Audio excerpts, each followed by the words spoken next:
Hey guys, Morphologist here, and welcome to my channel. I am actually the creator of the Inferno CE, or competition edit for the game Counter-Strike Global Offensive, a very popular and thriving community that has a very strong competitive scene. I made this map around 4 years ago when I had transitioned from 1.6 to Go.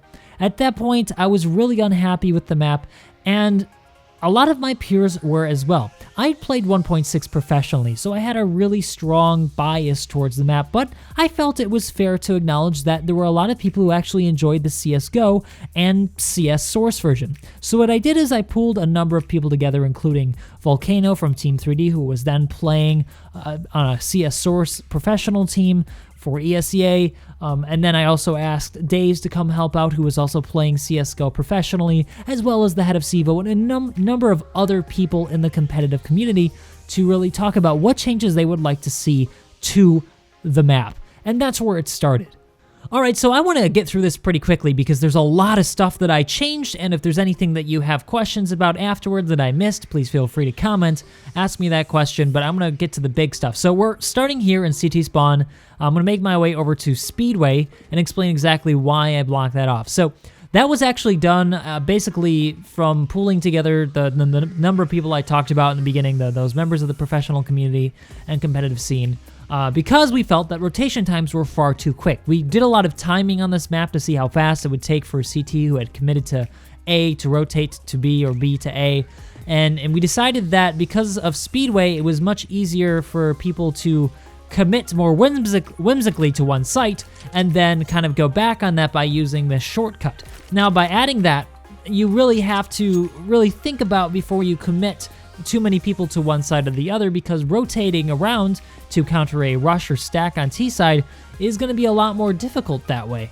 And it seemed to work well in the past, and we felt that that would be a good way to sort of make it a little bit more balanced in the favor of the T side.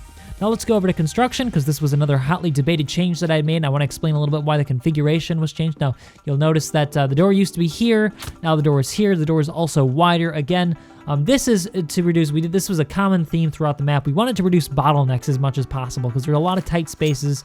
I think they did that for aesthetic reasons, not necessarily for mechanical reasons. And we wanted to bring back a lot of more openness to the map so you get better angles, better views, and a lot less kill holes, which were more dependent on just putting your crosshair in one spot. Now you have to actually aim a little bit more when you come through these death holes.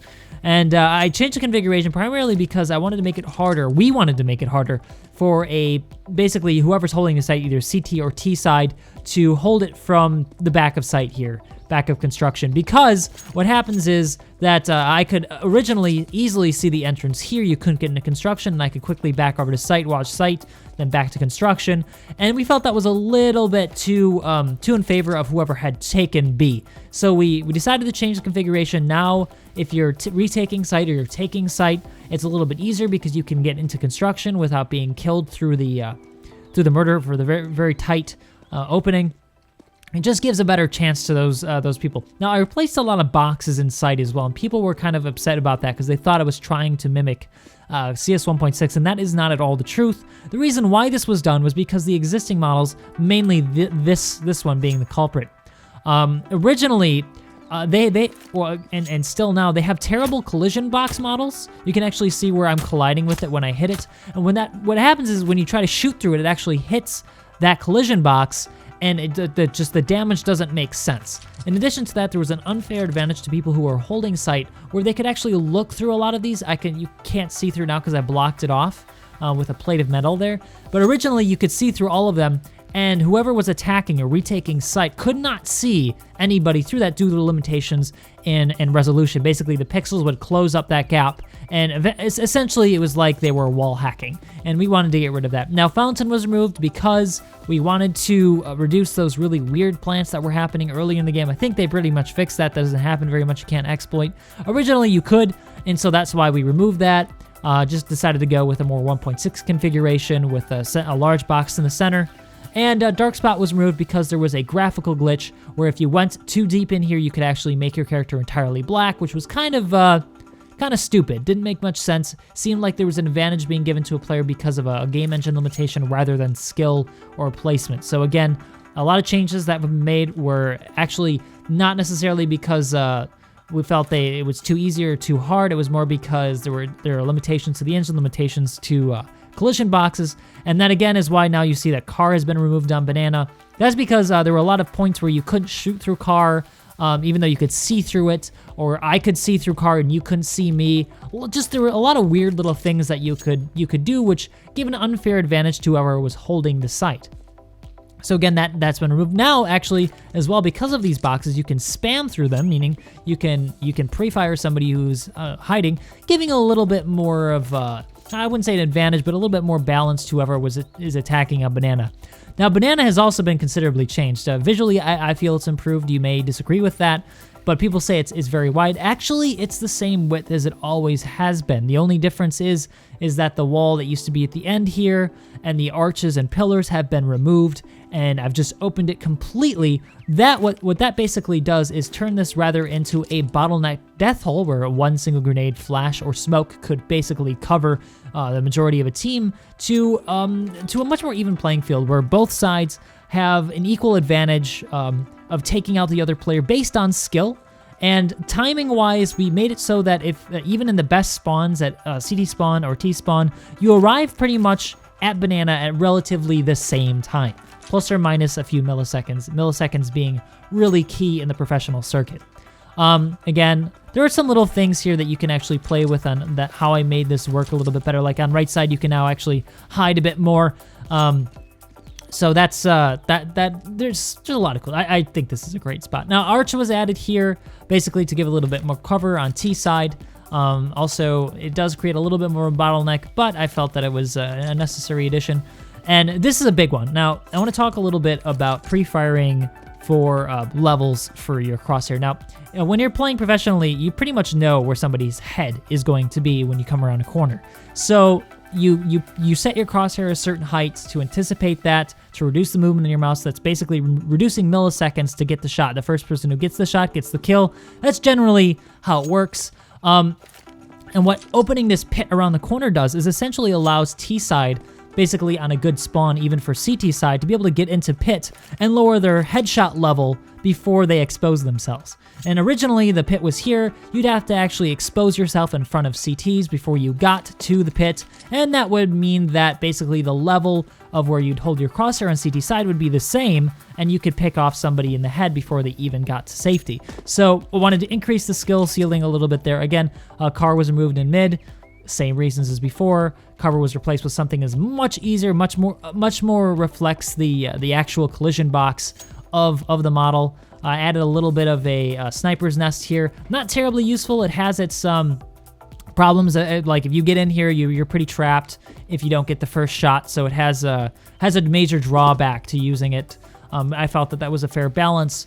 There's been a little house added on top of this because now you can actually access the roof by a boost, and that means that you get a little bit more of an angle on more unique strats going up alt mid or mid, basically increasing the diversity of strat calls that are possible on D Inferno. So I wanted to talk a little bit about darkroom doors because a lot of people were wondering why I changed them the way I did, and the reason is I didn't open it because I want you to peek up through it, and that is definitely something that you can do. That was actually done so that you could lob grenades through it, various types like flash grenades, smokes, into darkroom, but also to well-timed flash for peeks into apartments against a well-placed CT on the other side. So that was really added for that purpose, not for a stupid peek, which I really didn't think is that practical in gameplay because you reveal your location through sound. Door was added. This was something that was brought back from both CS Source and CS 1.6. Originally, there was a grate in 1.6, and there was a big door grate for Source. And basically what that did is allowed people to have an audio cue for when CT's pushed all the way up into apartments. But also what it does is allows for basically T's to sneak up a little bit better in apartments without revealing themselves. And if the door is open, they know for a fact that a CT is somewhere close by guarding apartments. Apartments has been widened and brightened. The reason why I widened it again is because of death hole issues, basically very tight, narrow spaces, which made it easier for a low-skill player to come around a quarter and line up a bunch of headshots because everybody was in a confined space. This means that basically a good team can space out their players with a few on the right, few on the left, and it reduces the chance that somebody can just get sprayed down to death around a corner. So that's been widened. Also, door has been widened substantially. That allows for more angles of attack for flashes, grenades, Molotovs, but also for better exits, smoother exits into Big Pit when you're taking site on T side. Now, there's a lot of changes that actually happened here in A site, so I want to spend a little bit more time here. Now, you'll notice that I removed truck, again, for the same reasons I removed car models in every part of this map, because they had collision box issues. But I wanted to make it a little bit easier here. Also, you can pretty skillfully get up now in 3 jumps versus, actually, you could probably do that with truck as well, but it's still a very smooth transition, easy to get up with a good spawn for CTs to take apartments, but basically just makes it a lot cleaner. Also got a nice angle still. That was something that I was inspired a little bit from 1.6 because I used to play that professionally, as you know. Okay, site was changed. Again, I'm not going to go into that too much because I explained why I did it in B site. And I removed fence from graveyard, and that is because grate originally, now remember I talked about how boxes offered an unfair advantage to players due to resolution restrictions. It's the same thing for the grates here. Originally, what would happen is that if you had crouched here behind the fence grate, somebody in apartments or somebody from a farther distance would not actually be able to see you at certain angles or even directly because of resolution limitations, giving an unfair advantage or a one-way mirror essentially for whoever was guarding site. And I felt that was a little borked, so that was removed. That was actually something that pretty much everyone I talked to said they didn't like, so I changed that around. And by the way, for all of you people who say that this is like 1.6, this didn't exist in 1.6. In fact, a lot of this stuff didn't exist in 1.6. There's fairly more source in CSGO in this map than there is 1.6. Moto Pit was added. Again, this was added so there's an easier way to retake site or to take site as T going up mid left or rotating completely around on CT side, just to give a little bit more of a foothold. Again, remember we talked about at mid how lining up headshots is very important in the professional circuit because it reduces time to aim. And this is what happens here is actually now you've got 2 headshot levels that you have to take into account, just as the same advantages for people who are actually holding site in Big Pit. So if I'm holding site in Big Pit, you can have somebody up here, which is pretty common, guarding library, and somebody down in Big Pit guarding library. And you'd have to be pretty skilled to first adjust for 2 levels, and that would actually take time. So to sort of even things out, Moto Pit was added back. It also makes for some pretty fun ninja diffuses if you never checked pits or Moto Pit. So let's talk now about mid, because there were some changes in mid I haven't talked about. Arch here has been substantially widened out. This was again to reduce those very tight murder hole spaces, but also to open up a few more angles, which were true in 1.6, but not in Source or CSGO. That is, there are very few things that I added from 1.6, and this is one of them. Something that was a very big favorite for those of us who played in the professional circuits for 1.6. But also, mid has been widened out. So basically, what that does is it increases the skill level for well-placed smokes and flashes because there's a much wider space, and if you don't hit it right, it won't flash or smoke where you need, and you'll leave openings and gaps, not allowing you to take mid. So that's why that was done. Actually, where you see the wood here, that's where the wall originally was. So that's it, pretty much. There are a few other minor changes, like boiler is not back. The pillar here was reduced in size. Clutter generally removed. But aside from that, some visual changes, and that's it. Everything else remains pretty much the same. And if you guys have any questions, feel free to comment in the comment section. Let me know what your thoughts are, things you like, things you don't like, and things you'd like to see if there were to be another iteration. And also want you guys to keep in mind that this map was made 4 years ago, back when the 1.6 Source and Go community were all sort of around the same size and fighting one another for basically dominance. People were saying, well, Go's the future, and you should start moving to Go. People from 1.6 were like, I hate Go. So this map was really about like a marriage between all 3 communities to sort of make people happy about moving to Go, because that really was, in the end, as we can see now, the future. 1.6 and Source are pretty much dead versus Go.